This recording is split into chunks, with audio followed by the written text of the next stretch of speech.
Wanita bila tertekan itu memang butuh bicara. Kalau kita sedih, takut, dia pasti butuh bicara. Kenapa? Perempuan itu, Bu, kalau dia udah ngomong, baru dipikirin tuh omongannya. Ah, itu perempuan rata-rata.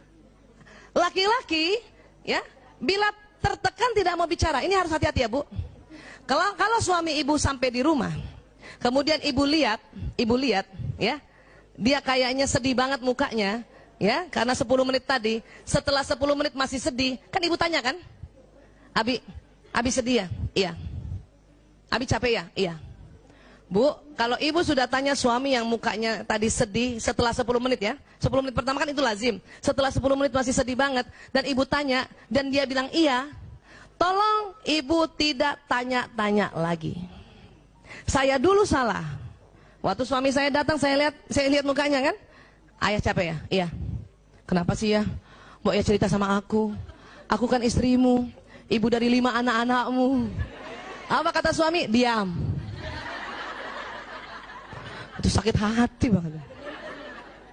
Ya, laki-laki tidak mau diajak bicara, Bu. Kenapa? Ada otak laki-laki yang Allah kasih, tidak ada sama perempuan. Apa? Pada saat dia ada masalah, dia harus diam untuk mencari solusi sendiri. Makanya jarang laki-laki kalau ada masalah pergi konseling. Jarang. Kalau perempuan ada masalah pergi konseling, Bu. Kenapa? Supaya ada yang dengerin. Suami gue gak dengerin, ya udah gue ke dokter Aisyah aja deh. Dengerin. Dan konsultan perempuan harus yang terlatih. Kalau enggak, dia juga pengen ngomong, Bu.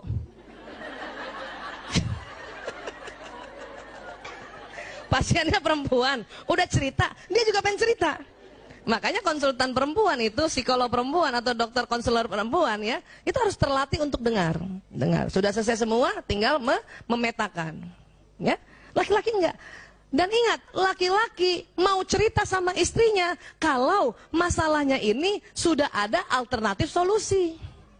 Jadi ibu tenang aja, nanti dia cerita kok. Termasuk anak kita kalau datang. Ya, sayang, kok kayaknya marah ya? Iya bun, mau ya cerita sama bunda. Bunda kan ibumu yang melahirkanmu. Sebetulnya anak laki mau bilang diam, tapi takut durhaka. Enggak kayak bapaknya, langsung diam. Paham ya, Bu? Ya, biarin. Jadi gimana, Bu Aisyah? Bilang sama suami, ayah capek banget ya? Iya.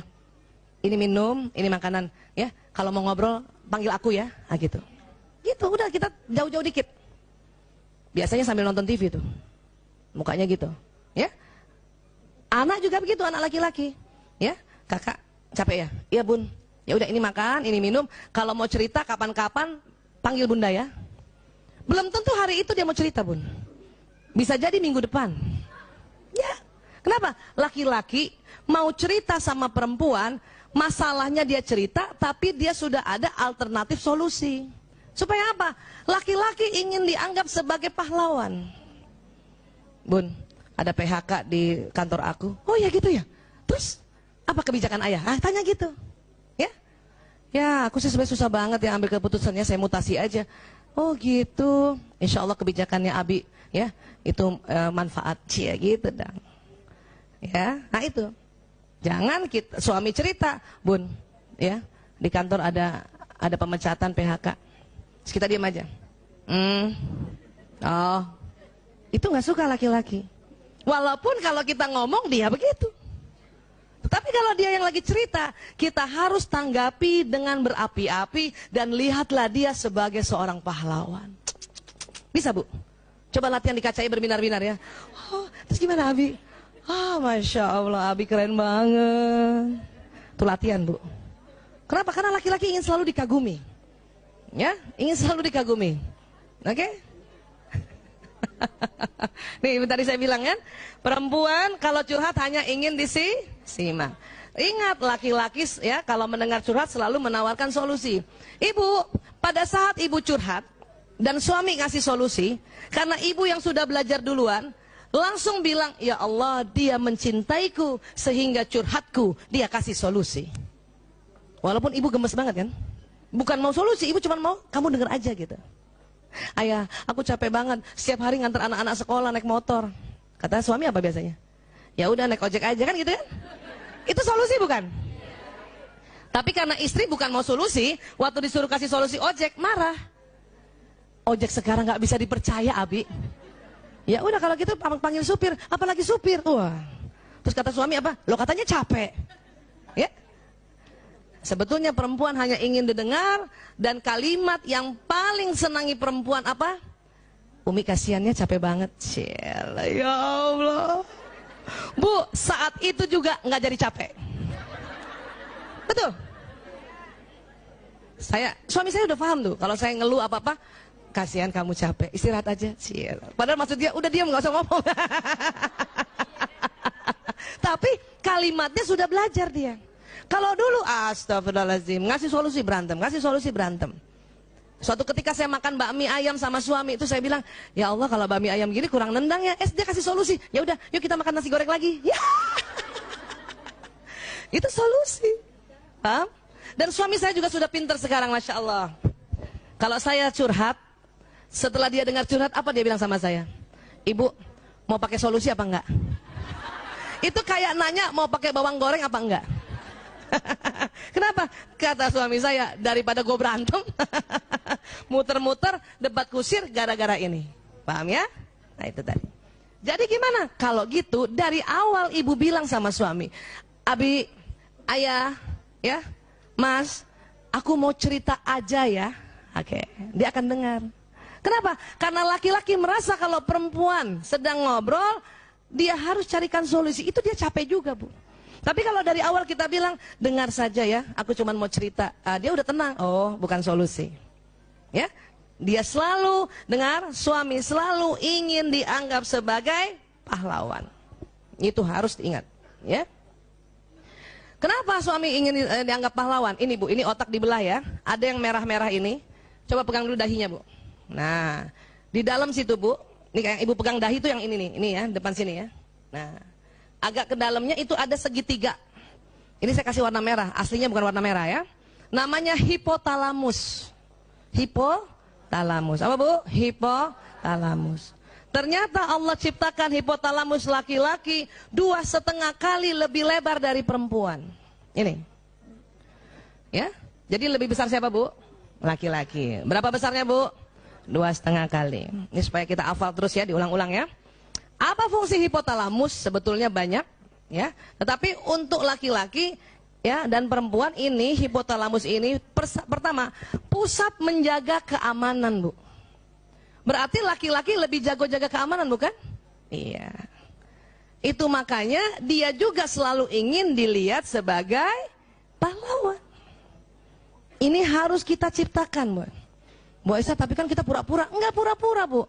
Kita harus create. Kita harus memang buat suasana seperti itu. Bukan pura-pura. Itulah amal ibadah kita sebagai seorang istri. Ya. Banyak suami-suami lagi ngobrol sama temennya, cerita tentang kehebatannya, kita ngomong apa dalam hati? Bohong. Apalagi kalau temennya lihat kan, itu bahaya banget Bu. Ya. Biarin, kalau suami cerita walaupun dia sesungguhnya, ya, dia bukan berbohong. Dia sedang negosiasi. Ya, kalau ada temennya tanya, ya, kamu punya chat ya? Punya? Walaupun nggak punya tuh, itu negosiasi. Kita juga harusnya mendukung. Iya betul, insya Allah ada punya. Jangan. Oh.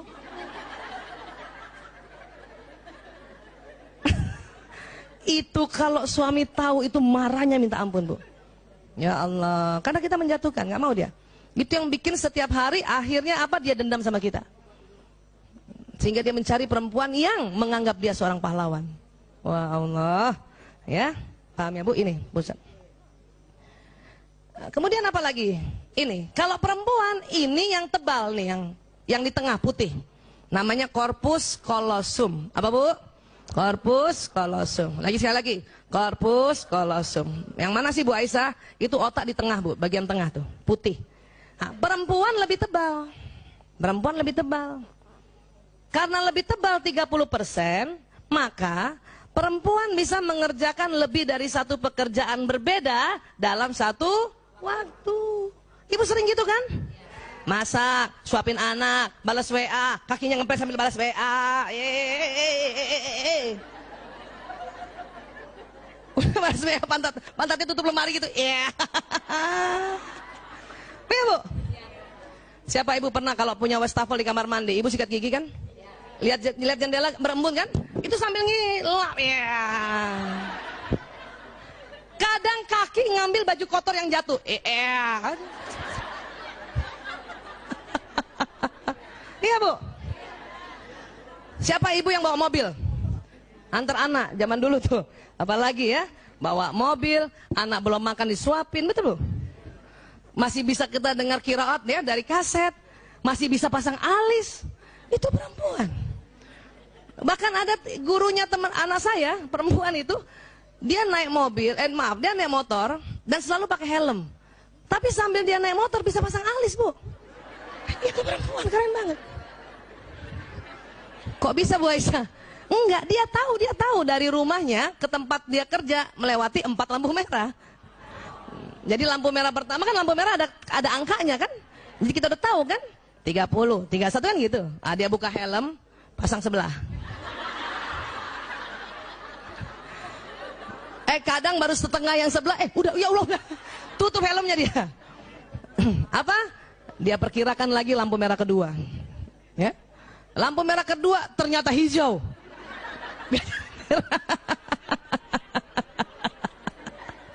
Lampu merah ketiga untung merah. Dia buka, betulin dikit. Ya, baru sebelah kan?